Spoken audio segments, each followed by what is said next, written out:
Hey guys, welcome back to another episode of Entitled People. Hope you're all doing awesome today. So let's get right into today's Reddit posts. No, I'm not going to commit fraud for you. Years ago, I worked in an adult education center. We offered classes to help people graduate high school, both GED, which were basically like teacher-guided study groups, to help prepare for the official GED exam, and also 4-credit classes, usually taken by people who had dropped out close to graduating and wanted to continue a course transcript. Well, one day a young man around 20 comes in. He tells me he wants to sign up for the credit diploma program, as he had dropped out senior year and was only missing like 2 classes. Great, I got him going on the preliminary paperwork. Suddenly he looked at me and frowned. Since I did most of high school at our city high, and it's just this little bit at adult ed, my diploma can say it's from our city high, right? Well, no, sorry. But high school diplomas are awarded from whatever school or program you're in at the actual time of completion. The young man is clearly unhappy to hear this. He starts trying to argue with me that since our night classes are actually held at the regular city high school, just after regular hours, his diploma should totally just read that it was obtained from that high school. No details necessary. Again, I told him, sorry, but it just doesn't work that way. The physical location of the classes doesn't matter, just the official school or program name. And yes, the powers that be do choose to include the details as to whether you went to a regular high school or an adult education program. It's not up to us, but federal guidelines that we're following. The guy's still upset at hearing this, but he seems to have accepted it, so he tries going down a different track. Okay, so if you have to say adult education program on it, can you at least write it out to say I graduated 2 years ago? Honestly, my jaw literally fell. On what planet do you just mosey into a school office and casually ask the employees to commit fraud on your behalf?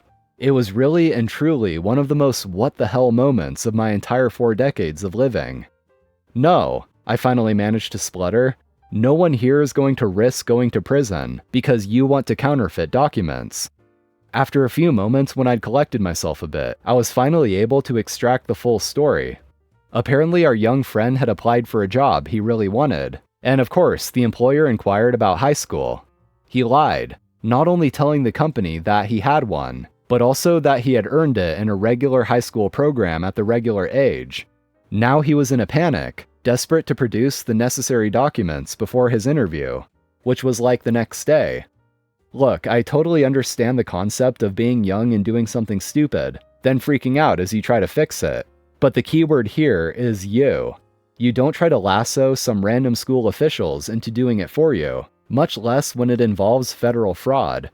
It's been about 15 years now. I wonder what happened to this guy, as well as a number of other characters I met while in that place.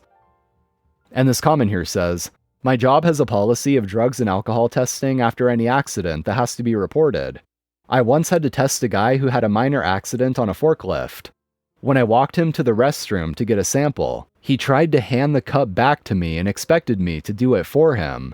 He said he would fail, and it would be better for the place to not lose him as an employee since he was so good at his job. A woman demanded info on my condition, so I asked her extremely personal questions. I, a 49-year-old female, was at a state fair yesterday, and this woman near me came over and demanded info about my medical condition. Long story short, I'm paralyzed from roughly the bra band down. I use a power wheelchair and have a service dog. I usually don't mind educating people about paralysis, access issues, and chatting about my dog. But this woman, my dudes, she was rude, abrasive, and demanding. She acted like she was entitled to my personal medical history. She didn't even ask politely, just demanded to know how it happened, what the results were, if I tried XYZ treatments, you name it. She even wanted to know about my sex life. Just seriously? Who asks this stuff of a literal stranger, unfortunate enough to be eating delicious fair food at the table area? I just stared at her in shock as my delicious deep-fried barbecue got cold. So I smiled as politely as I could manage, and this is where I may have been the a-hole. I started to ask her about her last gynecologist visit. Were the stirrups too high? Did she have to do that awkward shimmy scoot down the table? If the speculum was cold? If the pap smear hurt? The usual. If she felt entitled to my answers, I should be entitled to her answers, right? Well, she threw an absolute effing fit, started screaming and yelling that I was gross and a pervert and on and on. Her group tried to calm her down and one of them told me I should have just been polite and answered her questions. As far as I could tell, this woman wasn't impaired in any way. She didn't have a carer or minder. She was with a group of friends and had been carrying on normally with them until she saw me. I told the group that if she wanted my personal and private medical information, then she should trade info for info. Two of the people called me an a-hole when they left, trying to calm down their nearly, quote, hysterical friend as they left. She was still screaming and shouting how I was a perv, cruel, and mean. People were staring at me and I hated it. At the time, I felt good for finally finding a shiny, new, but still broken spine, and standing up for myself, so to speak. I was talking to friends last night, and they said I was an a-hole. I could have politely told her I wasn't going to tell her. I tried that when she came over and demanded answers, not even asked for them. OP, it sounds like you're surrounded by complete crazy people. Not only the intrusive person, but her friends and your friends. Anyone with 2 brain cells could tell that you asking her about a GYN visit was obviously just to make a point. It's not like you were actually expecting an answer or asking seriously. It was just to show how inappropriate her questions were. But it seems that her friends and your friends can't even see that. Guest died and Karen wants her money back because I won't let her be nosy. A worker from a company who stays at our hotel comes down. He wants a key card to check on his friend who didn't show up to work today, won't answer his calls, and won't answer the door. My manager on the phone tells me to bring the key card myself and come with. It's late. I'm 21 and the only worker there. I knock on the door a few times, yelling. After a minute, I open the door. I just see a foot hanging off the side of the bed. The only other time I've seen a dead body is at a funeral. His coworker and friend is trying to shake him awake. When that doesn't work, he breaks down crying and calls his boss. I call the cops. The cops get there. Then firefighters. Then my manager and coworkers. Then EMTs. Then the coroner. I'm not asked much. They mainly talk to my manager and the guy's friend. The police are there for hours, taking evidence.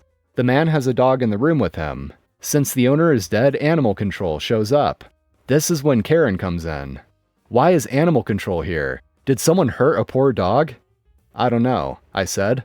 I'm not supposed to say anything. She gets mad, says, I have a right to know by staying in this hotel. It's public information. I tell her I can't say. My coworkers back me up. She asks one what their major is. I'm studying nursing. Snide, she says. No, you aren't. I put on my best customer service voice. I was so polite, but she still demanded I give my name, so quote, I can report you to your manager and then your manager's manager. Says this is the worst she's ever been treated at a hotel, simply because I said I can't share details. She goes out to bother cops and animal control herself. Animal control told me more than you out of the kindness of their hearts, implying I'm heartless. She finds my manager and pisses her off so much. I will give you your money back if you leave the hotel right now. And she agreed, came up to me. I give her the receipt. How am I supposed to know I'll get my money back? It says on the receipt.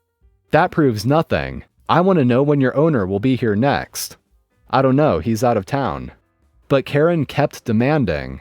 I had to drag my manager away from the grieving man and police to deal with Karen.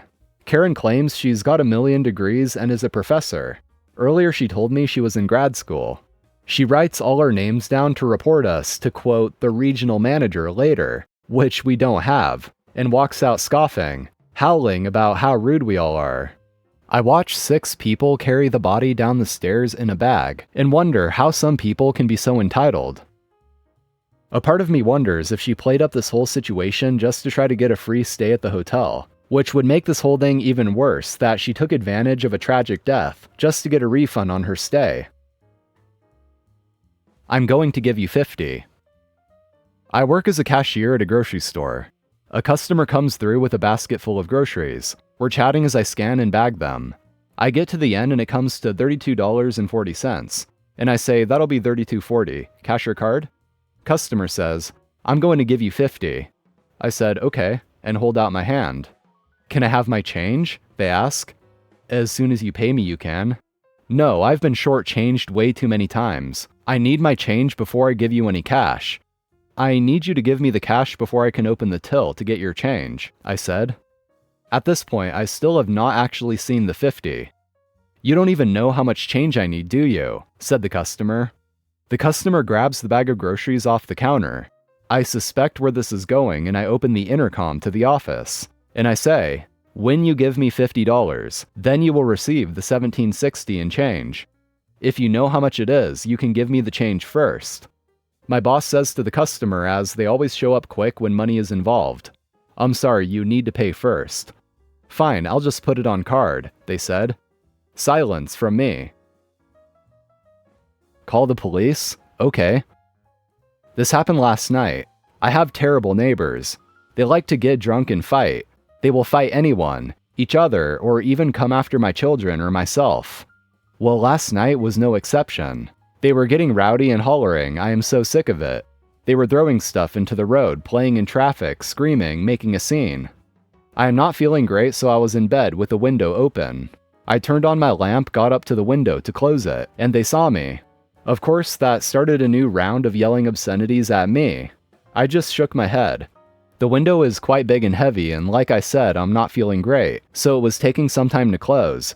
She yells something along the lines of, "You enjoying the show? Why don't you record this? Your security camera's not working? Why don't you call the police if you really want to see a show?" I had no intention of involving myself. I just wanted to not hear them.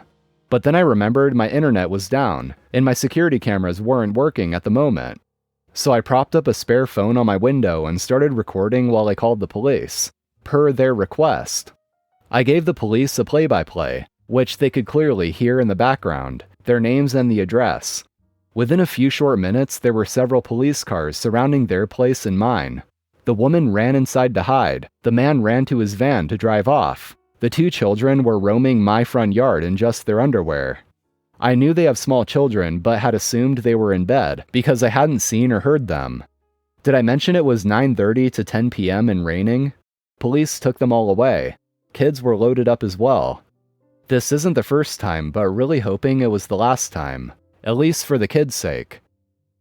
Anyway guys, that's going to be all for today. Thank you for watching. Be sure to leave a like if you enjoyed and subscribe if you haven't already. See you next time.